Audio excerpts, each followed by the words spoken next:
The topic today is the nutrition transition and global food issues. And when you talk about how food affects people, enters the body, has an impact on health, on economies and things like that, things get really interesting when you take a global point of view. The global politics affect food, as you heard when we talked about hunger. Global economics affects the availability of food and the prices around the world. And at one point, food was so local that what happened to the food world in one part of the world didn't really affect very much what happened elsewhere in the world. But those days are gone. And now things like American subsidies to the corn farmers have enormous impact on what's happening worldwide. We'll talk more about that in the economics lecture. But today, we're going to talk about what the picture looks like around the world and how diets have changed in countries outside the US and what are some of the driving factors that have made this happen. So today we're going to talk about how there are changes in the global disease burden.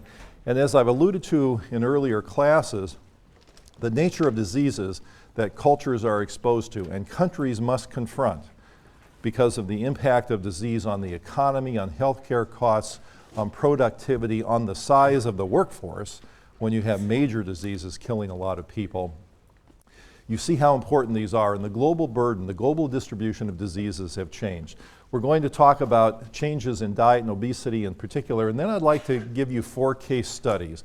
We'll talk about China, India, South Africa, and Finland, all different from each other in some ways, but all affected by the same world market forces. So it'll be interesting to go through this. So certainly world health is in transition. The non-communicable diseases, NCD, are now overriding the communicable diseases. And in some countries, there's a double burden where both occur in very large numbers. Now, as I've mentioned before, communicable diseases would be traditional infectious diseases where people get a specific disease from an agent in the environment. The non-communicable diseases are ones that people don't catch from something in the environment or from another person, but diseases that are caused mainly by lifestyle, which can also be toxic, as I've described before. The diets are changing around the world, but not only are diets changing, physical activity patterns are changing. This in turn affects diet, it certainly affects body weight. The aging of the population, especially in certain countries of the world, is changing the healthcare picture. And globalization is having a massive impact. And as we'll talk about later in the class, if you take something like food marketing, there was once a time when if a country had the will to do something about food marketing, it could control what was going on within its borders because there wasn't much marketing leaking in from the outside or overwhelming what a country might be doing on its own. But those times are different. With the internet, satellite television, et cetera, the ability of a country to even control what's going on the airwaves or over the computer is very limited. Some people may say that's a good thing, say in countries that don't have much freedom, that the leakage from the internet from the outside actually helps inform people and is a good thing overall. But there may be some negative consequences in terms of food marketing and things like that. So the global picture is changing, to be sure. Now, some of the changes are pretty obvious and we've discussed or alluded to before. But the world is changing from local eating to global eating. And that change has had profound impacts. So as I said before, the relationship people used to have with food was that they were close to where it was grown. They might know the person who grew it. If not, they knew the person who bought it from the person who grew it, and then they prepared it and they and their families ate it. And there weren't many steps between the origination of the food and the metabolism of the food. But now many steps lie in between, and more people in the world are dependent on food from outside their local area.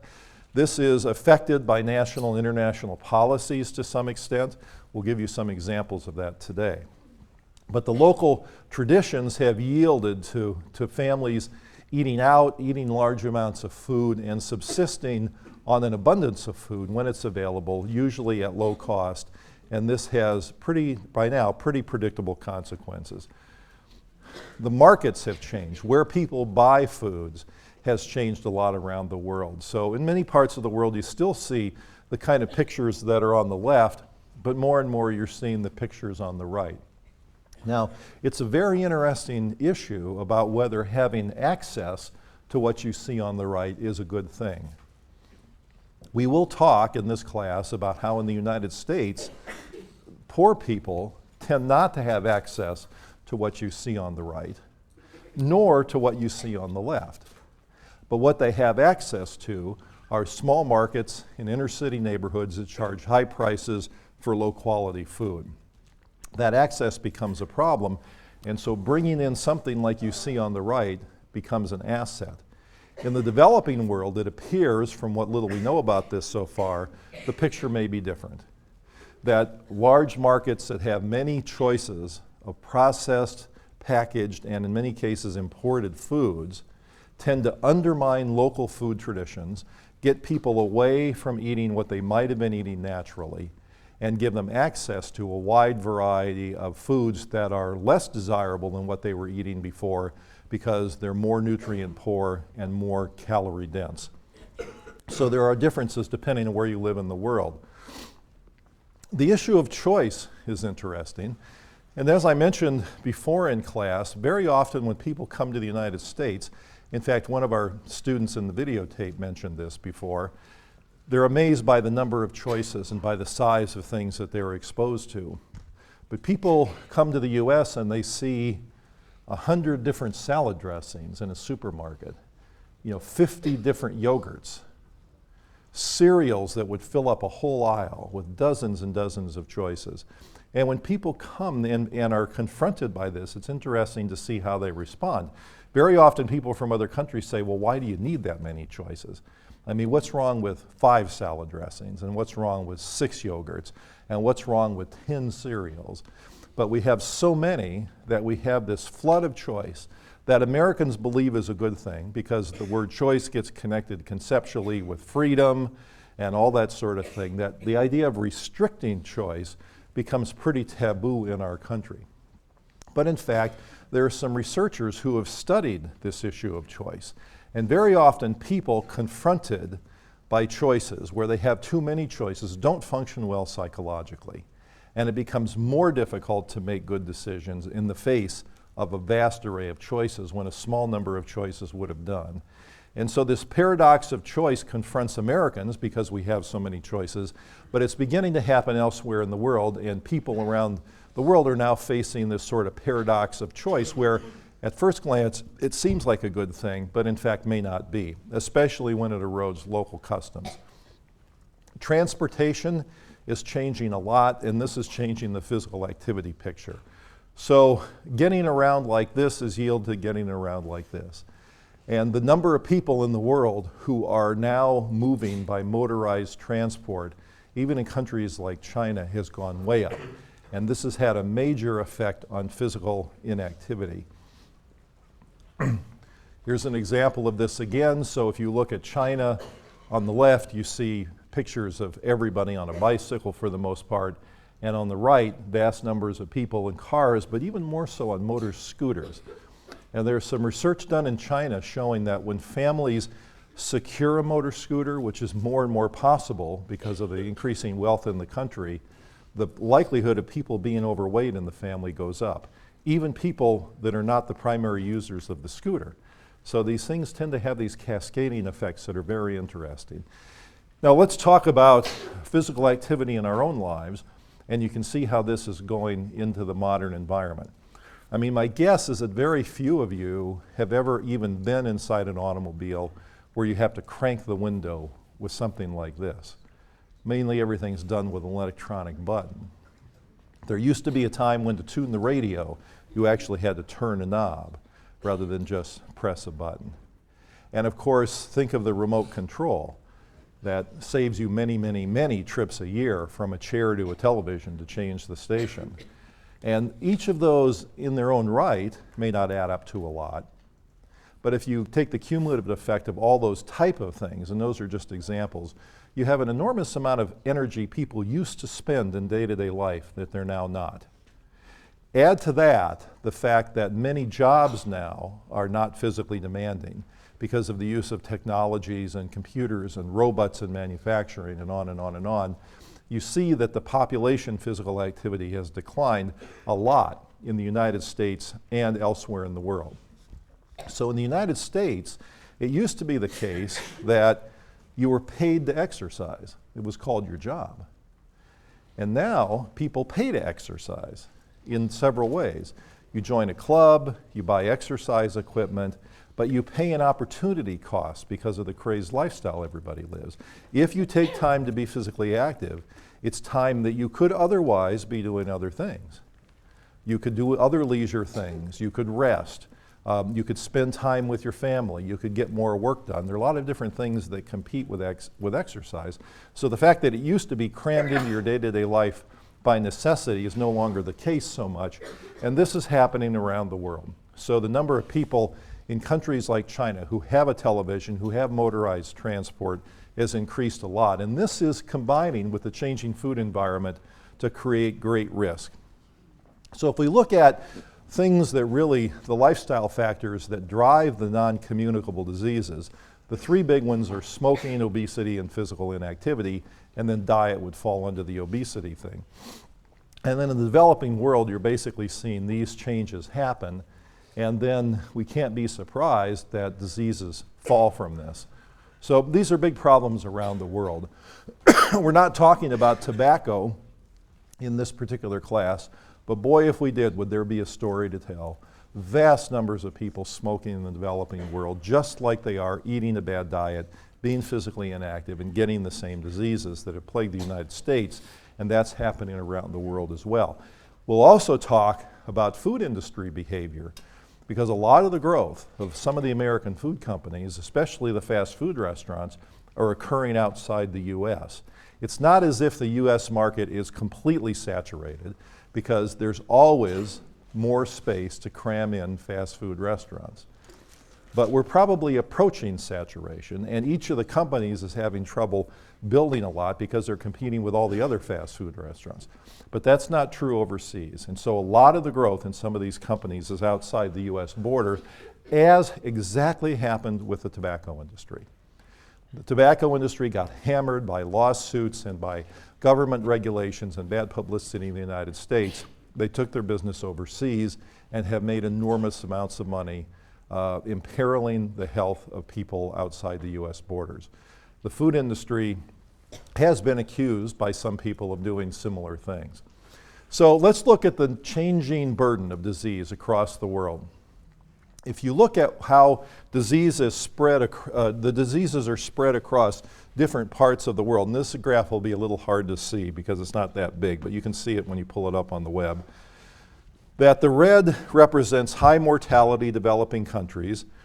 Low mortality developing countries are the white, and then the medium blue are developed countries. And at the top of the list you see up there, the total burden is, oh that's yellow in the middle, is blood pressure. Now high blood pressure, and we'll come back to some recent data on this, is contributing to lots of different diseases and seems to be the number one factor that one might intervene, second with tobacco following close behind, that you could do something about to lower the number of deaths worldwide. And these various things are spread across different countries or different parts of the SES spectrum with countries, socioeconomic class spectrum across different countries in interesting ways. But if you look at all the things here, the top things, blood pressure, tobacco, cholesterol, underweight, unsafe sex, fruit and vegetable intake, high body mass index, physical inactivity, alcohol, all those things are driven by lifestyle. Now the hunger less so, because that can be a problem with food access, but the rest of the things are driven by choices people make in their lives, and those in turn are affected by government policy and a variety of broad and powerful factors. So it certainly makes sense, if we want to make the world healthier, to think about these chronic diseases and about the diseases that are driven by lifestyle. And in the case of our class, we're talking about this with diet. Here's a very interesting graphic that depicts this changing global burden of disease.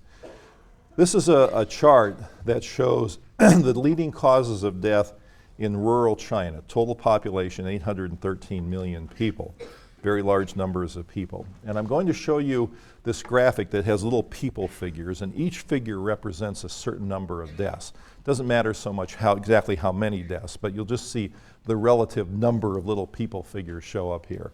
So first we'll take communicable diseases. Again, the sort of things that you thought would kill people in a country like China, only 2.6% of the deaths. Next are injuries, which are multiples of the communicable diseases. So 11% of the people who die in China die from injuries, in rural China that is. But if you look at the non-communicable diseases, the chronic diseases produced by lifestyle, here's how the chart looks. I mean, an absolutely amazing difference. And one would have never thought this was possible in a country like China, but it certainly is. So this leads down some interesting roads about what we might do in these various countries. A paper that came out quite recently talked about blood pressure. I would like to loop back to that. And made the case that 80% of high blood pressure is occurring in the developing world. Now, of course, if you calculate, if you take into account that China and India, with their very large populations, would be included in this, this number, you can see why you get a large percentage occurring outside countries like the US, just because the populations are not in balance. But still, this shows where the world health burden is occurring and what's driving it. This particular study used the Global Burden of Diseases study that's done by the WHO, the World Health Organization, in Geneva. So what they did was these investigators looked at the number of deaths from stroke and the number of deaths from hypertensive diseases and compared high-income countries with low and middle-income countries. And here are the number of deaths from stroke, quite a difference between those different types of countries. And then the number of deaths from hypertensive disease look like this. So again, orders of magnitude difference. So these countries do have to worry about these diseases.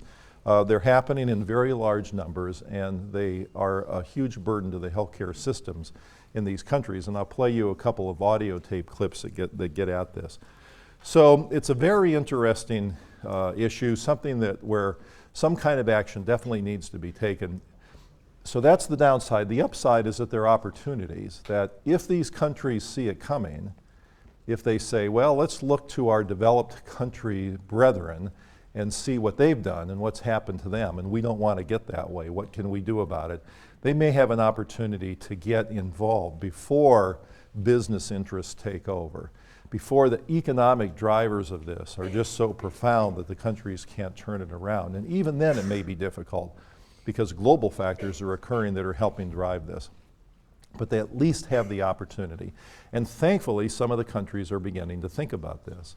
Countries like Thailand and Brazil have a great deal of concern about growing obesity rates, poor diet deteriorating, physical inactivity, and they want to do something about it. So maybe this early attention in some of the countries will create opportunities for doing some good things.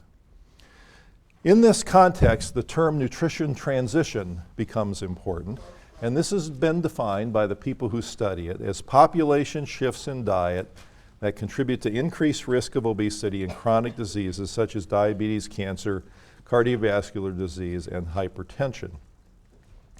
This transition, if you read the papers by the people who have really developed the term, has several phases, and various countries in the world are in different phases here. The person who is most well known for using this term and has probably done more work on it than anybody else is Barry Popkin, who's at the University of North Carolina and a well-known figure in public health. And one of the papers that were in your reading, the one that's referenced down here, deals with this nutrition transition. But he's been talking about this for many years, and he's collaborated with researchers in China and Brazil and other countries to really find out what's happening in these countries and to identify the factors that are driving the profound dietary change in various parts of the world. So Popkin's quite a good researcher. If you Google him, if you're interested in exploring this more, you'll pull up his website at the University of North Carolina, and his institute or center there has a variety of resources that you can look at on the nutrition transition and related problems. People have talked about the dual burden that the nutrition transition has helped create, and the dual burden is when undernutrition and overnutrition exist in the same country, or in a smaller unit of a country like the same city, the same town, or as we mentioned before, even the same family. So in some countries, as many as 60% of the households suffer from this dual burden, where you have undernutrition and overnutrition going on in the same family. And the most often cited case of this, but it's not the only one, is where you have an obese mother and an undernourished child. So it shows how, in some ways, sick the food relationship is around the world when you see this kind of thing happening. And so when you add together the undernutrition in the world, which is a major problem, and the overnutrition, and then layer on top of that the fact that somebody may not be particularly overnourished or undernourished, but they're just not eating a healthy array of foods, then a great deal of the world is affected by this. So changing the world's relationship to food and changing the foods that people have access to and they wish to eat can make a big difference in the well-being of the world. This slide will show overweight and underweight prevalence in 36 developing countries and break it down by urban women and rural women.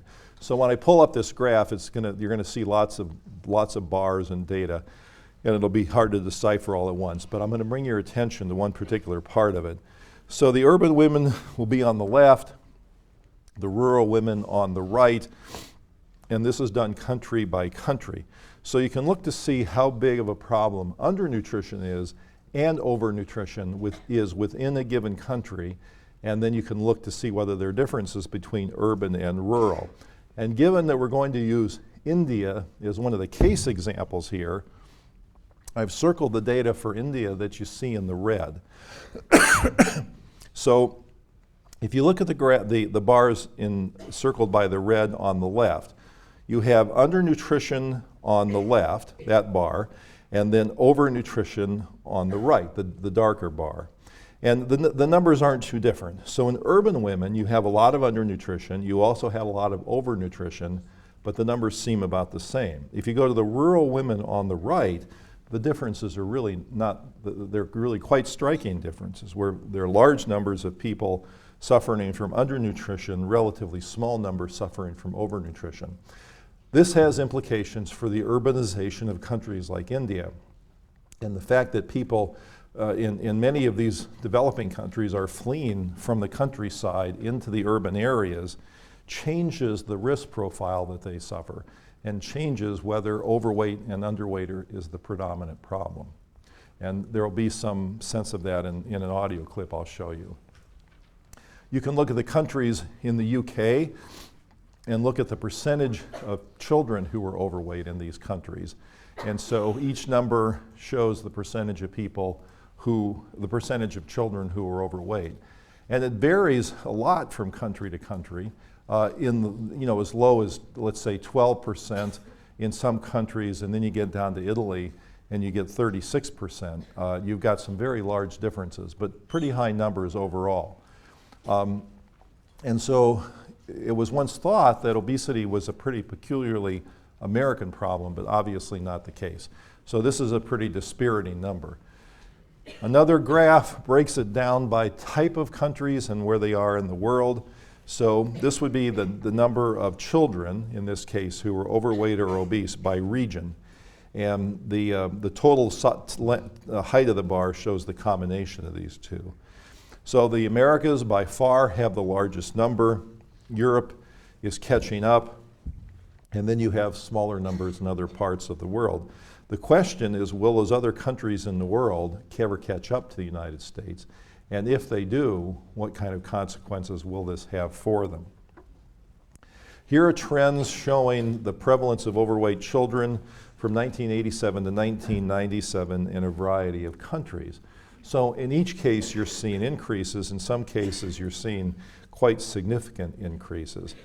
Mexico is now the second most obese country in the world after the US. So they're suffering from a lot of these kind of problems. So these trends don't look very good. Clearly the world's having trouble with its eating and with its diseases that follow from it. And the trends don't look very good. They don't look good in the US, they don't look good elsewhere in the world, and we've got a big problem on our hands. So it becomes very interesting to ask, what do we do about it? If we take obesity as one of the diet-related diseases and ask where it's increasing the most, you get a chart that looks like this. So on the left two bars are the males and females in the US, and these are data showing the prevalence of obesity. And then we'll block out other parts of it. So you see Morocco entered into the bottom there. We'll take Brazil, so the numbers are starting to get pretty high. China, now this is the increase in rates of obesity. You have Thailand here, and then you have Mexico here. So the prevalence is increasing in the US, but it's increasing much more as a percentage of the population in some of the other countries. So there are places in the world that face significant issues with this.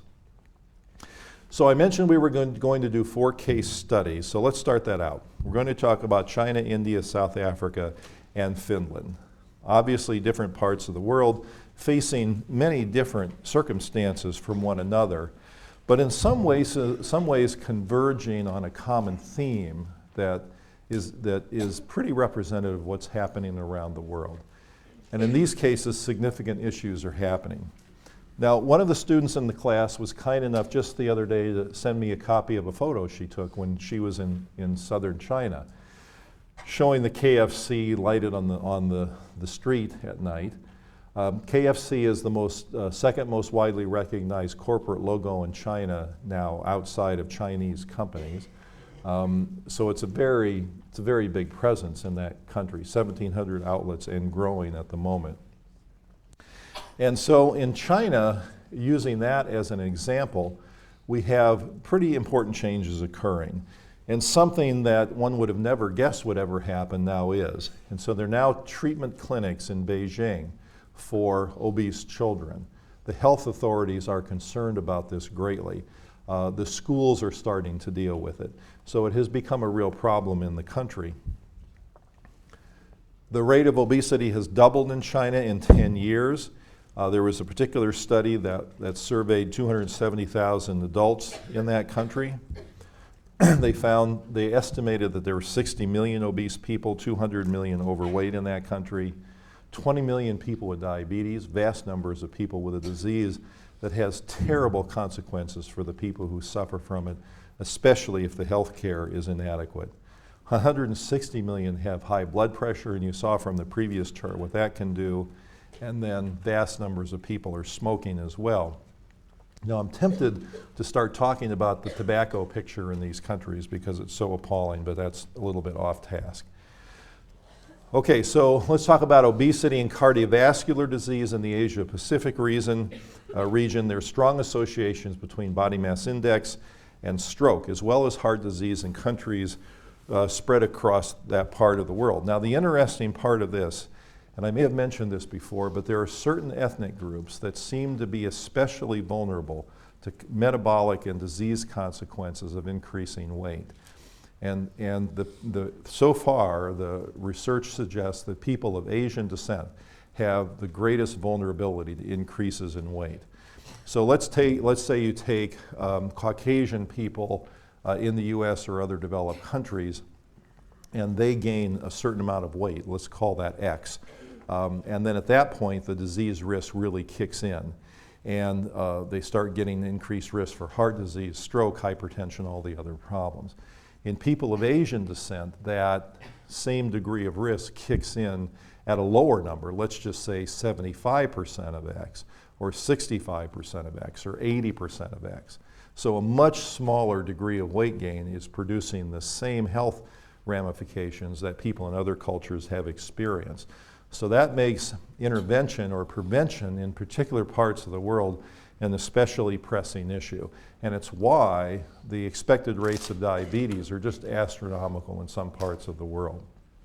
And that statistic that you see in the bottom bullet point, that the mean age of strokes and heart attacks were 10 years younger in China than Australia gives some sense of that particular biological vulnerability. Using India as a case study, we get a very interesting picture. And we have to ask ourselves questions like from that chart I showed before, why do hunger and obesity coexist? Why does it differ from urban to rural areas? What can we learn from this about agriculture and food supply around the world? Now, I showed you this slide before when we were discussing hunger in India. And in this case, the darker colors represent the parts of the country where they have the most significant rates of hunger. Now, in the rural areas of this part of India, you'll have less obesity, but in the urban areas, you'll have more, and these problems tend to coexist. Now, I'd like to play you a clip from National Public Radio on this, because I think it's very telling and interviews some people in India about this particular issue. Support for NPR comes from BT, who believes that we can achieve energy security by investing in a diverse portfolio of energy sources. More at bp.com/US. Sorry, I couldn't get around that. India's population is growing, and not just numerically. The people there are actually getting bigger. India does have more hungry people than anywhere else in the world, but obesity is rising so fast that some doctors call it an epidemic. India's health minister has warned that unless the issue is addressed with the utmost urgency, the cost to the country could be enormous. Mandy Cunningham reports from New Delhi. Gaurav Joshi is a newly qualified software engineer. He's on the threshold of what he hopes will be a happy and lucrative career. But he has a problem that can undermine everything, even before his working life begins. Firstly, I am overweight. I'm very much overweight. So I want to get rid of that because I'm facing a lot of problems because of obesity. At the age of 23, I have a high blood pressure problem. That's not good. And I have a family history of diabetes also. I don't want to get into all those things. Gaurav is one of millions of middle-class Indians suffering from obesity. He says he needs to lose 40 pounds. That's why every day he comes here to one of a crop of new health clinics that have sprung up in New Delhi, specifically to address the problems of the new consumer age, such as stress and obesity. The clinic's run by Dr. Shikha Sharma. She says that in large cities, 30% of adolescents are obese, an issue which needs to be taken seriously. We were a country of people who had tropical diseases and undernourished. And from being undernourished, we, instead of becoming healthy, we are becoming malnourished, that is, bad nourished. Unlike in the United States, obesity in India is mainly a problem for the urban middle class. People who can afford to patronise shopping malls like this one, where you can buy takeaway pizza for $1, guzzle sodas, or fill yourself up on mountains of fabulously tasty but calorie-packed Indian sweets.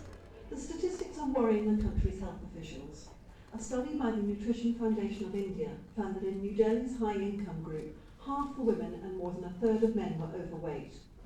Experts say children are at the greatest risk. Indian kids now spend more time watching cricket on TV than actually playing it. Their eating habits have changed too. Dr. Anup Mishra is head of the Department of Diabetes and Metabolic Disorders at Delhi's Fortis Hospital. Nowadays, both the parents are working from morning to evening. And children come home, eat whatever they want. They order from fast food joint, which deliver at home. Plus, there is a particular Indian mentality of making a child eat. And if a child is normal weight, they say, well, he is very weak. So that mother will make him eat more till he is chubby and say, well, now child is healthy. They don't know the ills of obesity. I can't tell you how many times I've been told that fashion isn't for me, or if I want clothes, I should go to the men's section, but I do not want men's clothes. That's Nisha Sumaya. She's been overweight for years. A few years ago, she got so fed up with being treated like an outcast every time she went shopping, she decided to open a store selling fashionable clothes for large women. It was a good move. She now has a chain of such shops. Yet Nisha says too much attention is now being paid to India's growing waistline. She thinks the real issue is the exact opposite, the pressure that India's changing society now places on women to look like supermodels. If I think of the actresses in the 50s, 60s, 70s, none of them were skinny. In fact, I might go to the other extreme of saying, I think anorexia is on the rise. Because when I was in college or I was in school, there were never that many thin girls with navels showing, tight clothes. I do not remember seeing so many perfect bodies as a child. But statistics pouring in from doctors in cities all over the country suggest that the obesity problem is real enough. India already has the world's largest number of diabetics, some 35 million. The World Health Organization says this is likely to more than double in the next 25 years. Dr. Anu Mishra again. The problem is that this is not being recognized enough. Now there is increasing exposure in the media, but still, if you go to those who decide the health policy, they still say, well, we have other priorities, this is not a priority. But actually, this is taking a whole lot of health budget because a person becomes diabetic, he is diabetic for the whole life, and he will develop heart disease, that's for the whole life. Doctors fear that unless the issue is tackled immediately, India will see a huge rise in diabetes, hypertension and heart disease cases. In a country where nearly half the toddlers are undernourished, it's hard to see how the already inadequate health system will cope. For NPR News, I'm Mandy Cunningham in New Delhi.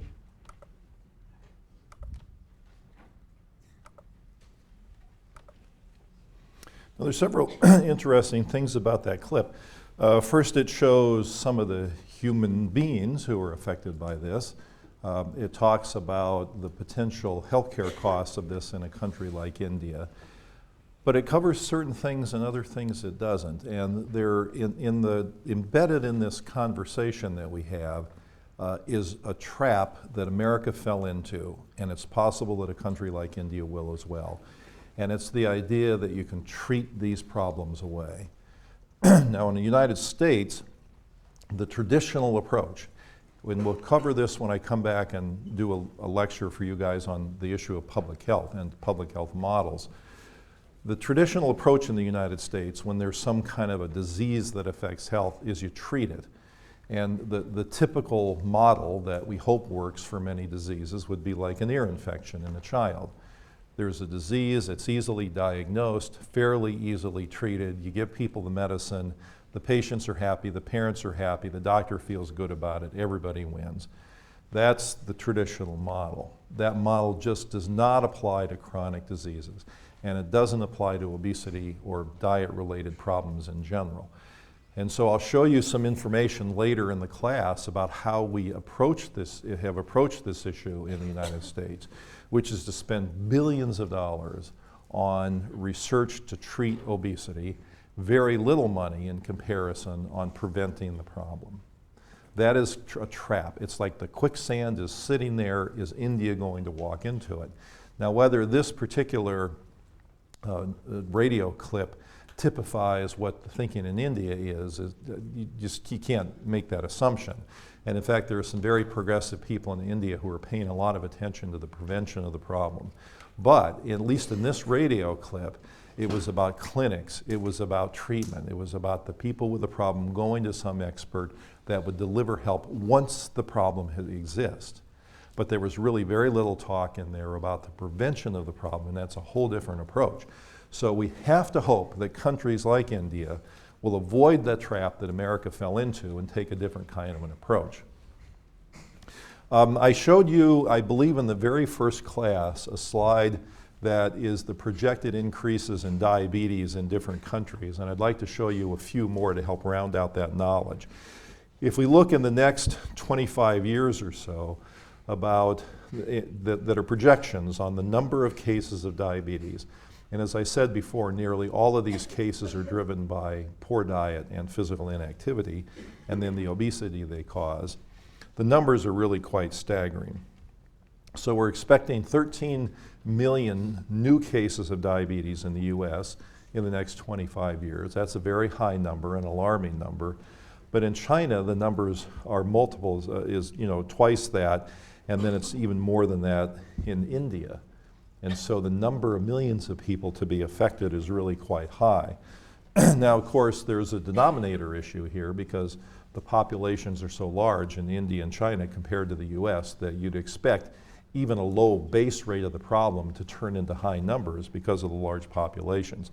But if we look at the percentage increase in diabetes in these countries, you see the picture still remains pretty similar. And as the audio clip suggested, the increase expected in India in particular is very, very alarming. If we collapse data across all the developed and all the developing countries, and I believe I showed you this one before, you see what the picture is like. So certainly the health burden is changing around the world, the diet is changing a lot, and it's happening in ways that are having a big impact on disease. So it's not just an academic matter, it's a very important matter for even the well-being of the healthcare systems in these countries.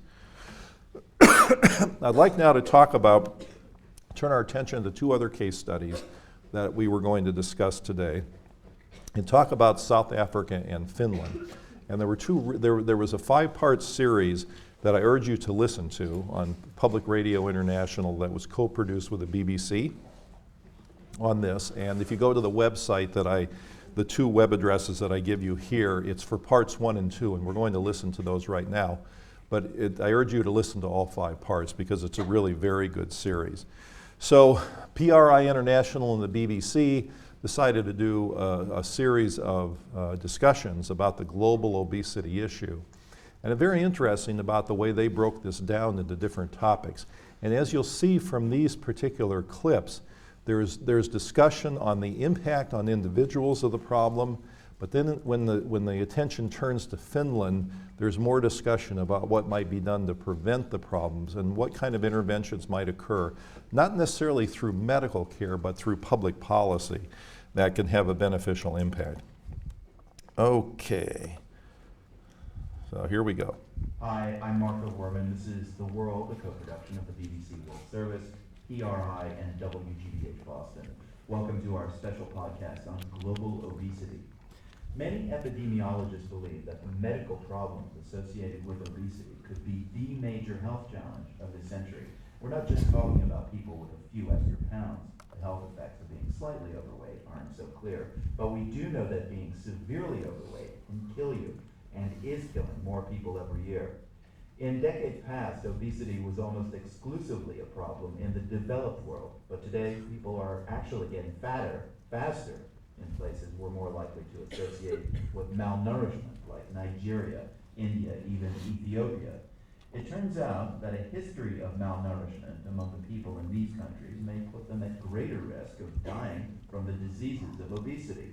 In part 1 of our series, the world's Patrick Cox reports from South Africa. Meet Innocent Shia Nshili, I'm 38. 38 years old and tipping the scales at 267 pounds.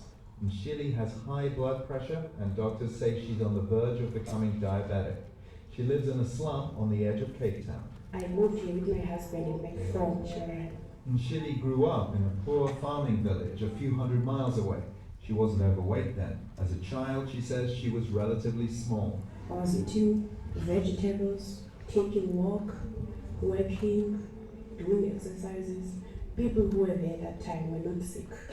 Things changed when she moved to the city. I gained weight when I came here, but I didn't know that I gained weight because I'm eating fatty things. I thought I gained weight because I'm growing. Now I'll stop in a few places and just insert a few editorial comments. What's interesting about this little example in South Africa so far is the impact of moving to an urban area. The other thing is the interesting concept of how could somebody who's living in dire poverty in the slums of a city in South Africa have the money to secure that many calories to gain that much weight, as this particular woman has. As we'll talk about in our class on economics, poverty drives people towards certain types of food. And it used to be the case that poverty drove people towards certain local food selections, which were fine for the most part. It may not have been the best possible food, but still there wasn't going to be overnourishment. But now, in many parts of the world, poverty leads people to the foods that provide the cheapest calories, and those tend to be the most energy-dense foods. A very similar picture to what we see in the United States. When you look at the foods that the poor have access to, they tend to be the very calorie-dense foods. Nshili is among the 30% of South African women who are obese. That compares with 33% in the United States. To give a sense of how doctors define obesity, someone who stands 5 foot 6 inches would be classified as obese if he or she weighed more than 185 pounds. Doctors are worried not just about the sheer number of obese people in South Africa and other developing nations, they're concerned about the deadliness of obesity here. It turns out that obesity may be especially dangerous in adults who were malnourished as children. Here's Andrew Prentice. He's a professor of international nutrition at the University of London. A baby may be conceived when the mother's in a rural area, may be undernourished as a fetus, born as a small baby, then during its early life or later life move to an urban area and have a rich diet and become obese. Because of the undernourishment in early childhood, vital organs like the pancreas don't fully develop. So, says Prentice, when food becomes more available later in life, those organs will become less able to do their jobs. Now that child, we're pretty certain, is likely to suffer a much greater chance of having diseases such as diabetes, because it becomes adapted as a fetus and in utero. It becomes adapted to expecting a frugal supply of energy and nutrients, and its physiology changes its set point so that it expects that. And then when it has more food, then that really signals extra health problems for the future. Those extra problems are made worse when people's lifestyles change. In South Africa, hundreds of thousands of blacks migrated from rural areas to townships in the early 90s. As apartheid-era restrictions on movement came to an end, rural people still flocked to cities. Similar migrations take place across the developing world, and often the small amount of extra money gained by living in the city does not lead to improved health. It often means adding fat to the family dinner. Now, one interesting part of that discussion right there is that when people move from the rural areas to the urban areas and start eating a worse diet and start gaining weight, there might be a way of compensating for that, namely increased physical activity to offset the increased calories. But in fact, people tend to become less physically active in those environments, and then you have a double whammy going on, if you will. More calories, a worse partitioning of the diet, that is, more things like fat, sugar, and salt, and less physical activity, so less ability to compensate for the dietary insult that's occurring. Patricia Saka is another heavy-set mother of 4 who was born in a village and is now living in the city. She's preparing a dinner of tripe. In the village, eating a sheep's stomach would have been a luxury. Saka boils the tripe and then drowns it in lamb fat. It's very rich. Just how her family likes it. Nice. Eating a fatty, filling meal here in the city is a way of expressing that you've made it. You're no longer merely surviving on grains and greens. We are African. We don't eat a little bit food, you know. We eating too much. That's the way we are. The people that we are dealing with now are those who have been in the city less than 5 years, but already they've put on weight. This is Tandy Kwana. She's a professor of public health in Cape Town. She tracks the dietary habits of recent arrivals. And what is interesting is that when they visit the rural areas, people praise them that, oh, you are happy in the city, look at, how you are overweight and you look nice. So they are being praised for that. So it's an incentive for them. Another incentive, if you're heavy, people assume you're healthy. If you suddenly lose weight, some may think you've contracted HIV. So let's look just at that little discussion about the social norms. So embedded in this case study of people in the urban areas of South Africa, you have migration from the rural to the urban areas playing a role, poverty plays a role, physical inactivity plays a role, access to certain foods plays a role, and in this little discussion that just occurred, social norms play a role too. So this perception that if you're not overweight, it means that you haven't made it, or that you're infected with a stigmatized disease, HIV. All these things are extremely interesting, all play a complicated role in the process. Something else Tandy Kwana comes across a lot. In the same home, you find that the mother is overweight and the child is underweight. So even in the urban areas where Kwana works, the problem of malnourished babies persists. She says both mother and child typically eat a staple of cornmeal porridge. The mother may add fatty meat to hers. She's likely to dilute the child's with water. What neither is likely to eat are many vegetables, plentiful in the countryside, hard to find in a poor urban area. And these dietary patterns aren't unique to South Africa. That is played out throughout Africa, and I see this very much in my research in the Gambia. Again, the University of London's Andrew Prentice. His fieldwork in the West African nation of the Gambia has convinced him that the global obesity epidemic is spreading much faster in Africa than in developed countries. A few years ago, it would have been extremely difficult to find an obese person in the Gambia. Now it's extremely easy to find them, and they're even penetrating into the rural areas. In nearly every African nation, the incidence of diabetes is rising. Yet across the continent, health services are geared to deal more with contagious diseases than with a so-called lifestyle disease like diabetes. And so the case fatality rates of diabetes are, a study in Tanzania has shown them to be about 12 or so times as high as someone in the US who gets diabetes. So the treatment is very, very poor. South Africa is the richest nation in Africa, yet even here, few health workers focus on diabetes prevention among the black population, and those who do say their work is ill-funded by the government. So, in the future, there are likely to be many more stories, like the one Daphne Dumane tells. Dumane didn't know she had diabetes until her legs turned an ominous color. Black. Doctor said you must cut it. Doctors amputated both legs a year ago, and they told Dumane to start eating different foods. Brown bread. Skim milk, fish, chicken, and fruit. But these items aren't available here in the slum. To find them, she'd have to ride the bus into Cape Town, and even then they'd be pricey. I'm not telling lies. I can't eat that food because there's no money. I haven't got money. All Dumane can do to battle her weight and her diabetes, she says, is come here to a church hall where a group of overweight women is exercising. The other women stand. Dumane remains in her wheelchair and she sways her arms in rhythm. The diseases of obesity were not the challenges these women had expected to face. There are so many seemingly greater problems here: AIDS, crime, poverty. But more and more South Africans are dying from diabetes. Only AIDS is rising more rapidly as a cause of death here. And so the women exercise and they pray.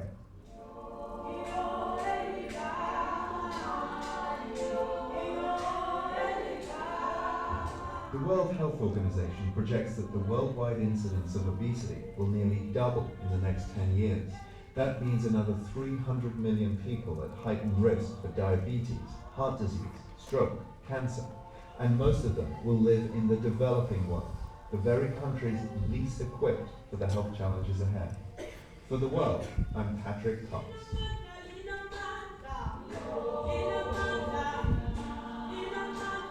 Go to any book. Now, before we move on to the next segment, which deals with a different country altogether, let's just conclude a little bit about South Africa. You get a very clear picture in this scene about how dire the problem is of obesity and poor diet. But wasn't it interesting to hear about this special risk posed by undernourishment to later development, and how the undernourishment at one point of life may create elevated risk at another? Now we can hope that the World Health Authorities and other countries and South Africa itself will pay attention to this impending crisis and take novel, creative, and bold action to deal with it. But again, there are traps that countries could fall into, there are opportunities, and it'll be very interesting to see how this takes place. Now let's hear about how a different country has dealt with this issue, in this case, Finland. And one of the people interviewed in this particular clip is a well-known scientist from Finland named Pekka Puska, P-U-S-K-A. He was an incredibly innovative scientist at a time when very few people were caring about community interventions for things like heart disease, and he pushed and pushed against great odds to make some changes in Finland. After he did this, he spent some time in Geneva at the World Health Organization, and then more recently has returned to Finland, and he's Minister of Health for the country. But a very interesting player in this whole picture, and he's helped change to some extent the way the world looks at intervening with these problems. And you'll find volume after volume devoted to dieting. For people who want to lose weight, there's no shortage of advice, and yet in America and around the world, people are not losing weight. In fact, some health experts say we're in the midst of a global obesity epidemic. The problem is that even when individuals know they should change how they eat, they rarely do. One nation, however, has shown that people's eating habits can be radically improved. The trick? Changing what kind of food the public is exposed to. The world's Patrick Cox reports from Finland. In the small Finnish town of Tomajärvi, 10 miles from the Russian border, teacher Jukka Holtinen dismisses his 4th grade class.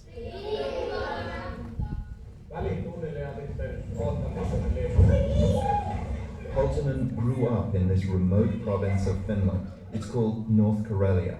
His childhood was marred by the death of his father. My father died when he was 38 years old. I was 10 years old. Holtinen's father collapsed one night on the dance floor, the victim of a heart attack. It was his 3rd heart attack. There was nothing out of the ordinary about this in North Karelia in the 1970s. At the time, Finland had the world's highest death rate from heart disease. North Karelia's rate was 40% higher than that. The heart disease was so common. Young men, husbands, fathers died. There was so much suffering in the community. This is Pekka Puska, who was then a young public health physician based in Helsinki. Puska, who now runs Finland's National Public Health Institute, was dispatched to North Karelia to lead an ambitious campaign to change the population's eating habits. So when we came there for prevention, people were very, very interested. Pekka Puska came to our house, I think it was 1978. That was 2 years after Jukka Holtinen's father died. What Puska found in the Holtinen kitchen was fairly typical. The family relied on fatty meat, salt, cheese and butter, washed down with pint after pint of whole milk. Some North Karelians had almost never eaten vegetables before Puska's team told them to. When they say that we had to drink skim milk, it was horrible. But you got used to it? Yes, of course. Nowadays I drink only skim milk. North Karelia's problems with heart disease could be traced not just to the food the locals were eating, but to the food they were producing, low-grade pork and dairy products. People were used to that. That was local production, and of course there was a strong dairy industry, so there were a lot of economic vested interests. Puska realized that merely urging people to eat healthier foods wasn't enough.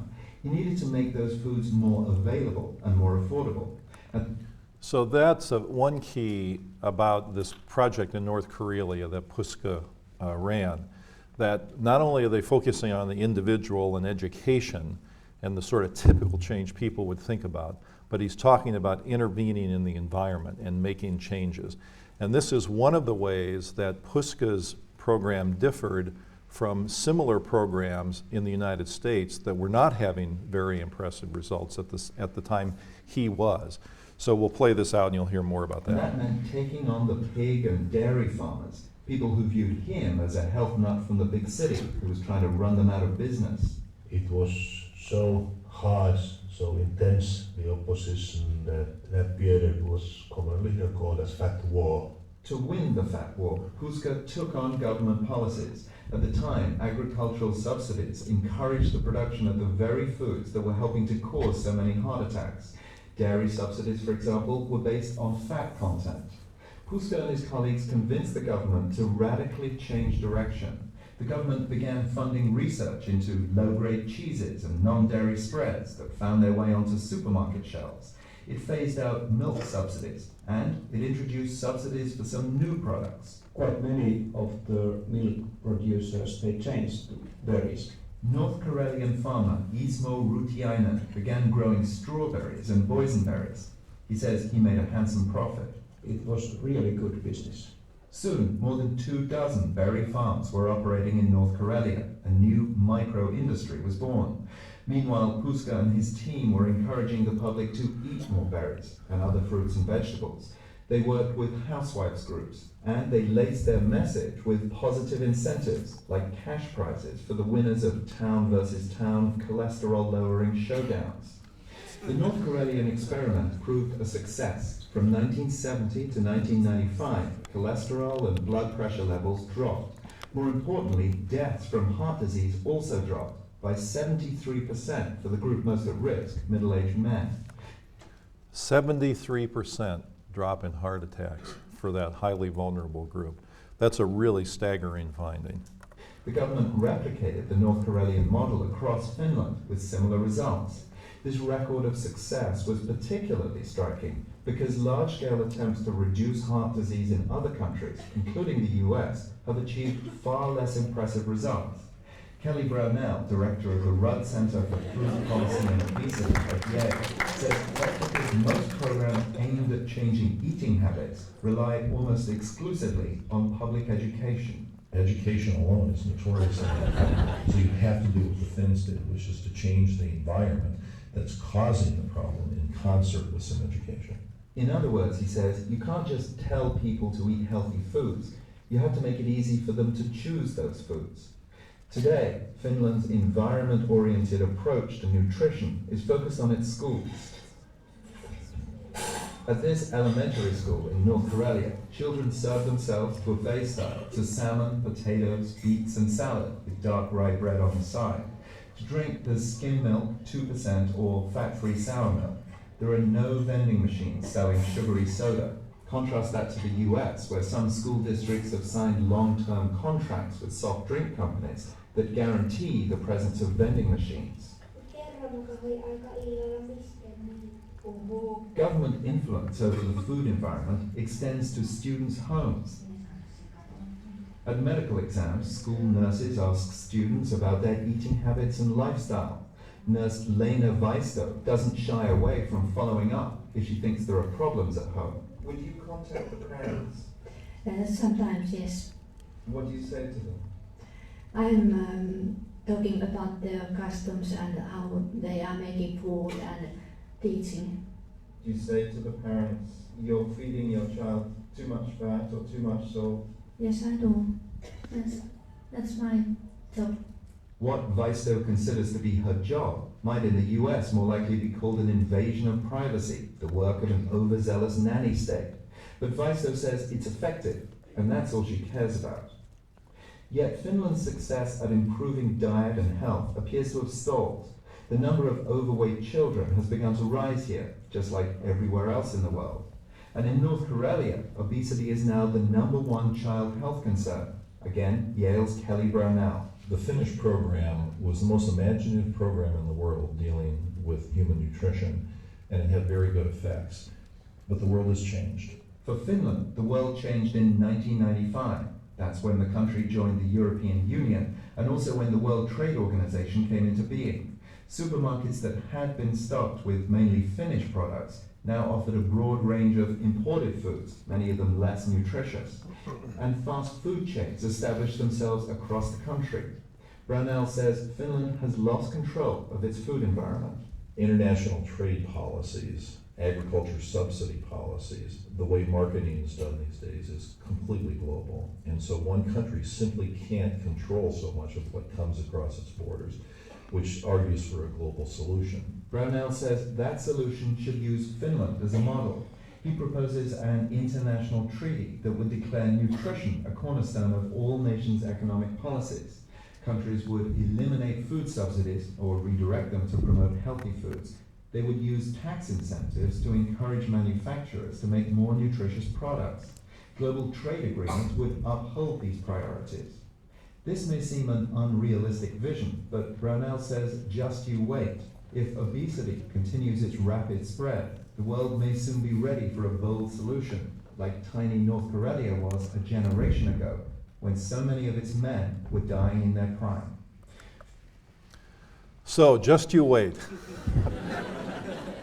We will see what happens, and then later in the class we'll talk about what some of these global solutions will be. But you see in a country like North Karelia, or Finland, in that North Karelia area in particular, how vexing a problem this is, because even they, with the amount of effort that they put in, are having trouble controlling the problem. Two things I'd like to draw your attention to, and then we'll end with today's comedy clip. One sign of the change of the diet around the world is what's happening in the Mediterranean part of the world and the erosion of that diet, which, as we explained before, has considerable health benefits. A number of you, by the way, when you guys see things in the press or interesting photos or things that you think might be helpful for the class, please send them to me. And a number of you noted an article that was in the New York Times last week that talked about the erosion of the diet. And in this case, the story in the Times, which was really quite good, talked about a particular island in Greece called Castelli and what had happened in that island. And they talked about how the traditional food culture that had the components of the Mediterranean diet that we talked about earlier has been eroded, and now there's much more imported food, but also Greek versions of the fast food. So in this case, you can see pizza, hamburgers, and other things on the menu of this place on that particular island. That was an interesting anecdotal story. The New York Times sent somebody, they went there, they talked to people, and they saw what was happening on the ground in that area. But there's also research on this. There was a report published in July of this year by the Food and Agriculture Organization, which, as I mentioned before, it's in Rome, but it's part of the United Nations. This compared looked at 15 European Union countries, but it took the Mediterranean countries that were in this sample, Spain, Greece, and Italy, and compared it to the others. And if you'd like to see the whole report, the website is listed there. They looked at how things were changing in those particular countries. So if you look at all the EU countries combined on the left and the Mediterranean countries on the right, and then you see what happened between 1963 and 2003 with sodium intake, with salt intake, here's the picture that you get. In 1963, the Mediterranean countries were looking better than the rest of the EU as a group in terms of sodium intake. But in 2003, you can see what's happened in both sets of countries. The sodium intake has gone way the heck up. That's a really remarkable increase. Number is much higher than health authorities would recommend. And the advantage of the Mediterranean diet or the people living in those countries is still apparent, but not nearly what it was before. And so there are real problems there. That represents a 50% increase, 64% increase over here. So the Mediterranean part of the EU is starting to catch up to the others. And if you look at the number of calories per day per person in these countries, you get interesting phenomenon. And let's look at these three countries, Italy, Greece, and Spain, to see what happened over that period of time. So here's Spain, the number of calories per day per person. Now again, that's happening at the same time physical activity is declining. So we can't be surprised by problems with disease. The numbers for Italy look like this. And then the numbers for Greece look like this. When you put all this together, I'm going to skip this, but you'll see it in the slides. There are a number of hypothesized reasons for it, things that we talked about some today, but we'll talk about later in the class as well. And there are now many studies on this particular topic. So this one in particular talks about North India, and it talks about how men in the rural areas of North India have 5 times the physical activity, more obesity in the urban areas, as the clip on South Africa suggested. Here's another example of a study that was done in the Amazon area of Peru, and they found in this case that the more people adhered to a traditional diet, the healthier their diet was. And then this was a paper that was in your readings that talked about the New World Order and how colonization is having an impact. And there's a quote that I don't need to repeat because it was in the paper. But it shows pretty clearly what's happening worldwide. So I hope what we've painted today is a picture that shows that there's great reason to be concerned about what's happening worldwide, opportunities and challenges, but certainly places where we can intervene.